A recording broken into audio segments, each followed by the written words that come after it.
rendez-vous ngiye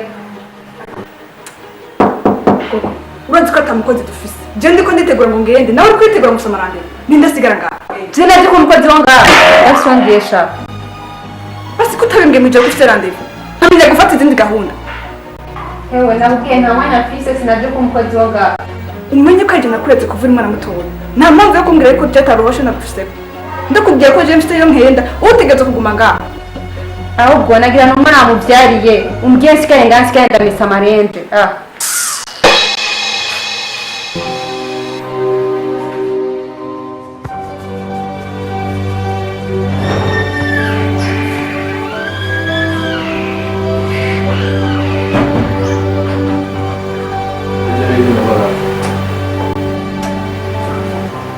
yaramakije ndamubwira sigare ngaha sigara misaza muzuza bateke n'ingendo shika tuti ofisi rendez-vous bibatse ibyo rero biratangaje ikidatangaje ngani giki umwana naretse kunyishura ko tukata n'umukozi w'iwanje biragushakuje ku buryo wotera induru nk'iyo je numvise ariko ku murambi mu zari bashaka ngo ku mwana naretse kunyishura ko wowe maze imyaka 15 ngaha ukeneye gutuma cyangwa utume niko byabwiza kumenya ugenda ibijyanye muri iyo jyambere ntuzongere gutuma si uwawe cyangwa utume kwenze ahera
injira.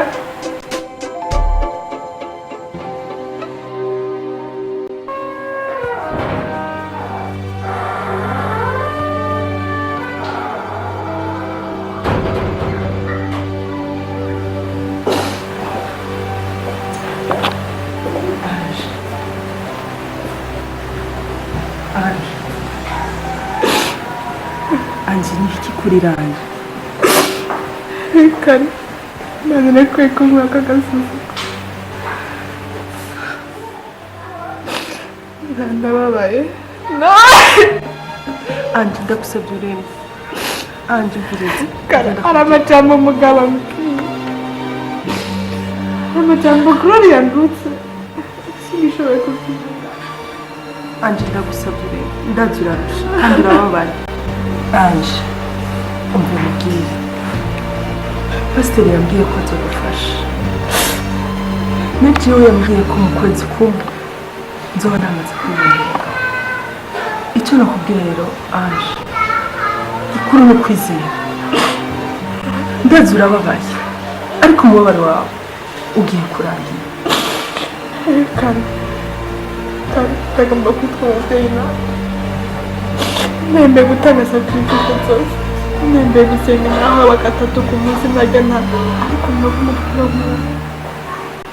Anji, Nana yarasenga asaba Imana umwana, ariko kubera ukwizera kwiwe no kwinginga kwiwe yararose umwana Samuel. Kare, agasuzuguro kararenze mbere na mugabo wawe. Umwana narese Gloria. Ndabizi Anji, ndabizi, ariko we gusa ingo tugende kwa pasiteri arabishoboye. Ndagusabye reka kumurira. Ndagusabye kandi reka kumurira.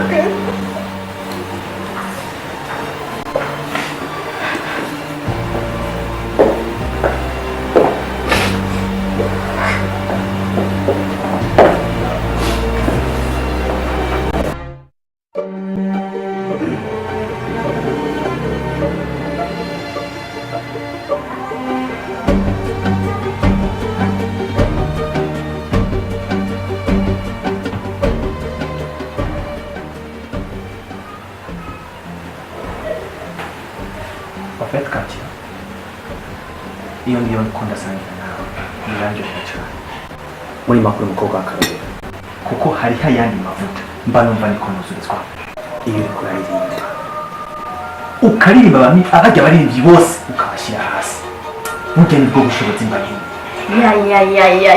ugahindura ibintu mu ndirimbo ku buryo bwaho indirimbo uri kuraririmba ushobora no kwirukana ingona kujya kwa Dawidi. Dawidi yashobora kuririmba mu ndirimbo ariko araririmba agasenya ingwara. Papa, icyo uravuga ni ukuri? Soma ngaha ku mavuta. Soma aha ku mavuta. Soma ku mavuta. Hakiriye amavuta? Yaba apotre. Ndabyakiriye. Simba ndamuzi nawe. Hari impamvu. Neza cyane. Fungura.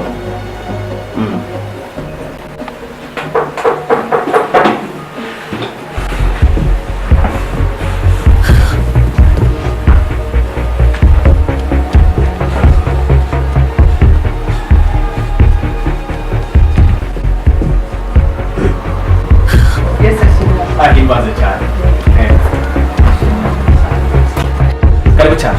Ego, narinzanye umugenzi wanje kugira ngo nawe mubwire Devrasi.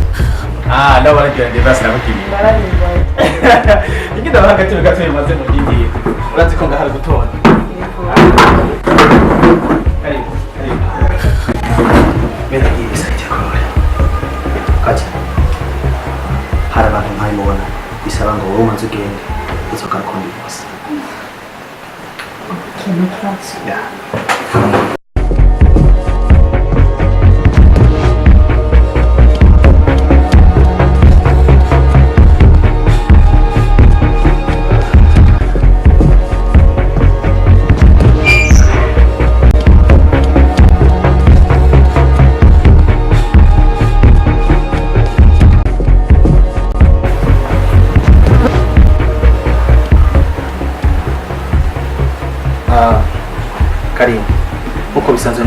urazi ko ari gutuka genda rero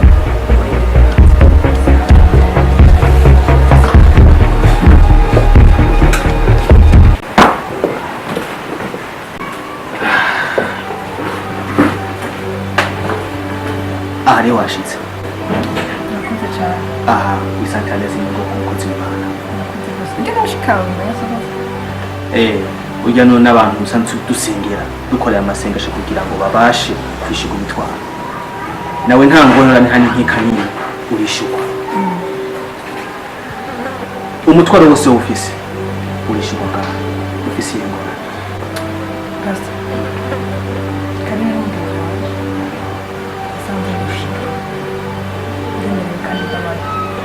mbaye mu gasuzuguro k'umuryango wanjye mfise umutwaro utabyara nituka itabyara mu rugo ndatukwa ndafashwe nabi mu gasuzuguro katagira izina niwe yambwiye ko ibyiwe byagenze neza kuko twari dusanga umutwaro ambwira ko yishuwe ko hari umu apotre yemera kandi akoreshwa n'amavuta y'Imana arambwira kugira ngo agasuzuguro kawe gatembagara tugusabira randira uwo munsi nyene ngisanze ndi mu babaro benze kuko nari niteguye kuza ngaha ariko satani ntakatabuza kugira ngo sinshobore kuza ngaha ariko kuba ndi ngaha ndazi ko atari ubusanzwe umutwaro wawe urishyurwa kuko twe twahawe amavuta yo gusenya ibintu ibyo ari byo byose bitava ku Mana Yesu bitava ku bugombe bw'Imana turabigegeza tukabijanjagura tukabitera bisakana mene yidisayite ugaramwami kumushuka ndabona mu rugo rwawe hari imivumo bikasaka hari imivumo itagira ukwingana ariko Imana iravuze ngo igiye kuyikuraho mu izina rya Kristo Yesu iravuze ngo ugiye kwishyurwa mu izina rya Kristo Yesu ugiye kuronka abana b'utuma abusiga mu rugo n'abutwara ariko kila misi yose usabye kuturaza ngaha ku mugoroba kugira dukore amasengesho no kwifunga kugira ngo Imana yishyure tujye mu cyumba aha muri ino nzu ndagukorera amadeliverance asumbaye hamubashe kwishyurwa mu izina rya Kristo Yesu rero n'uno munsi mw'ijoro uze kuza ngaha ndagusengera mene kile site ko umbwiye ko nduza ndaza misi yose mw'ijoro hari imivumo nkeneye kugukurako hari imitego satani yagutayemo nkeneye kubomoza mu izina rya Kristo Yesu ndabona ibintu byazitira urugo rwawe ariko nabonambye ngo Imana irahagurutse uno munsi mene site God kugira ngo kwishyura bisaba ko ku mugoroba buri joro uza ngaha ntukora amadeliverance ndi umugore yubatse umugabo winkundira ko namara ngenda mw'ijoro misi yose reke sekeye wowe shika yandarabo utegerezwa ni utegerezwa ni Imana ivuze Imana itivuguruza guze ngaha mu cyumba kiwageze gukora deliverance mitumba usenga ndabyumva ariko nta kuntu usenga nanjye ndi hariya nawe ukabari ngaha tugasangira amasengesho ijambo ry'Imana riravuga ngo aho muzoba muri babiri cyangwa batatu muhuje inama n'ingingo nzoba ndi kumwe nawe bisaba je nawe tujye hamwe twubaka umubiri kugira turonka abana twubaka imwema kugira tubone ijuru dukore kugira turonka abana twe nawe canke nkora n'umugabo wanje mu izina rya Kristo Yesu ndavuga ngo ndakora deliverance nawe buri joro kugira ngo uronke abana ibyo bindi uri kurindira sibyo umbizi icyo mu Imana ariko aravuga n'abandi bana baronse nuko nyine babigenjeje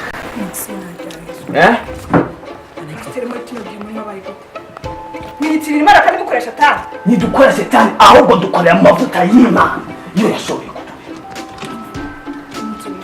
n'ibyanyu byose agatsindwa n'uteka uragiye no koze France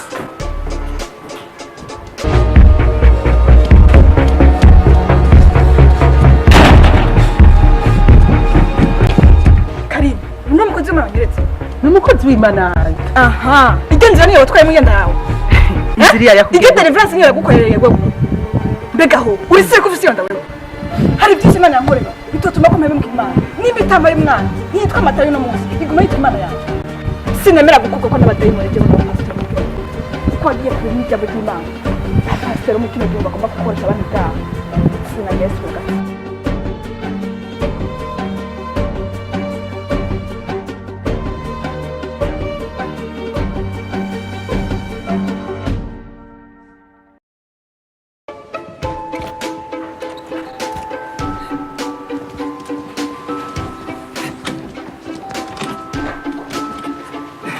Pastor.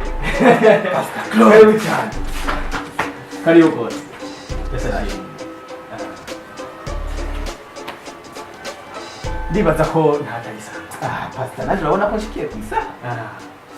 Ndibaza ko reba nagiteguriye. Bose barakubwira. Nagomba ndakubwira ngo uno munsi harakuko bitangaza mu izina rya Kristo Yesu. Amen. Nagomba nuwabona ngizuku umugera gusa amasitani yose acahunga. Amen. Ngiye site Chloe. Amen. Ngomba nakubwire ngo ukambona gusa maze kuguruka amaso. Ngizuko ubwira abantu bose ntege nukora ku muntu. Amen. Kuko tumuntu apotre mito. Amen. Ibitangaza bikoreka. Ndafize cyane. Nehega muri abantu banga. Ni 30 gusa. 30 gusa natwe nyine abakozi b'Imana turimo. Mene gide site goal nagomba nakubwira ngo mundwi zibiri. Amen. Mugiye kurengana cyane. Amen. Bikasirira abashika yatani abo. Mene gide site goal. Hari ubushobozi dufise. Hari ubushobozi apote tugendana. Ngubu bushobozi. Burengeye ubundi. Buri. Ntagubona? Oya nagumona pastor muri. Ndabona wowe nturukuruka amaso ngubone. Nuraronka ubushobozi burengeye ubundi bushobozi. Bushobozi.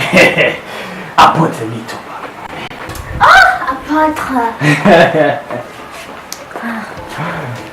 Karibu.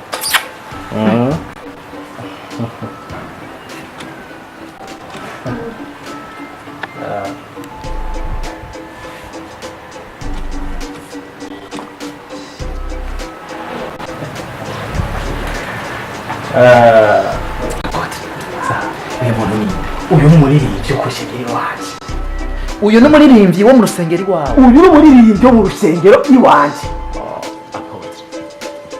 Kumbe nawe umeze uyu ni wanyuzuza ese yanguye mu nda mbarumva ngiye kuvuga mu ndimi Mr Gloria rabashaka ya mama secretary nagomba ndakubwiye ngo iyasomye naho nduzuzwa amavuta ya mwemuye barumvugiriza amavuta teratuka iya gusomye gume wumva amavuta adasanzwe atamirana muri jewe naho n'umwami Yesu. Apotre, kumbe nawe umeze kumbe nawe umeze gusomana n'icyaha kubona mu ndani icyaha nazimiye. Sinarinzi ko nazimiye. Apotre, uri muri baba apotre b'iki gihe bakorera Satani. Dukorera ku gihe igihe kiyaza twagikorerako kugira ngo dushishikare kugaragaza ibitangaza by'Uhoraho Imana yacu. Ibitangaza by'Uhoraho Imana yanyu mubikora mu gusoma abakobwa, mu gukoresha umuntu butaboneka. Ubwo muhangana umukozi w'Imana se mavuta 3 cyubira mu rugo genda ngo muri 3 uzofura umukene mbesire. Renda mene gide sayiro ndagenda nimvira mu gugu simvira mu gihugu. Ariko mwebwe ubutegetsi babukwiye kubakurikirana kandi mwebwe Imana yonyene zosha impera n'imperuka. Mwebwe amaherezo yanyu ni muri rudahera. Nta usengera apote abavumye ko twasize amavuta atandukanye n'ayabandi. Ndagiye genda muko Imana irakoze ko nagutwaye mu rusengero rwanje. Pastor nta muzosha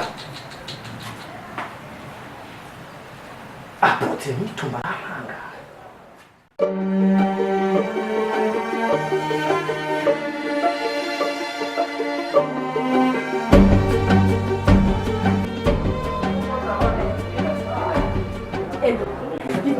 Ça va?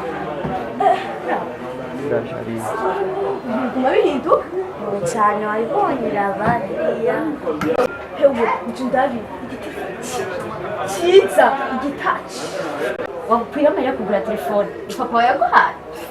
werindire ndaza kubiguha byose. Karibu tubwire.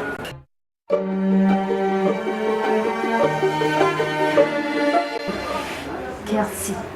Nzamore rero umuntu yaguhaye amarira kugura Hewe telefone. ndakubwira iwe nsigaye ndonderwa n'aba apotre gusa sa aba apotre gusa katazikuye mbe kubebetswa ngiresha umva nyene twari kumwe n'umugenzi wanje ambwira ngo tujane kuri eglise iwabo kivuga ati eglise cambye ati kweri niho tugende turagenda dushitseyo tubona umu apotre wabo ntiwagira kumbona gusa Mwapo tutangiye gutwenga araza arandamutsa atambwira ngo umwana twenga neza uvuga neza tende futi merci ndambwiye ko nyene acambwira ati ndakwiye uti France uti France cyangwa ati vraiment wafise ngo madayimoni ni wewe amadayimoni akuza kumenya mw'ishuri ngo madayimoni ngo kubera ngo madayimoni nta mugabo uzoronka arambwira ati naho ufise ngo madayimoni ngo aguma nkorako ndavuga ati mukarenda kugira ikintu kimwe burya ngoma ndamwereke yuko ana ndi muto ariko uri muri jewe ariyahuye ngoma ndamwereke yuko jewe namenye Kristo namumenye namwakiriye yuko jewe iyo bipfuma bigira n'ibintu umuntu yita umupasiteri mu apotre mu bishop oya vraiment ntibikwiriye abo bantu ahubwo Imana ntibikwiye guhana jewe ngoma ndamwereke ko namenye Kristo ndamwereke yuko ibyo byose ariko arangirira narabonye intumbero ashaka iyo ntumbero rero yarambabaje cyane narabonye yuko intumbero ariko aragendako ari intumbero atari nziza cyane ngoma ndamwereke ko namenye Kristo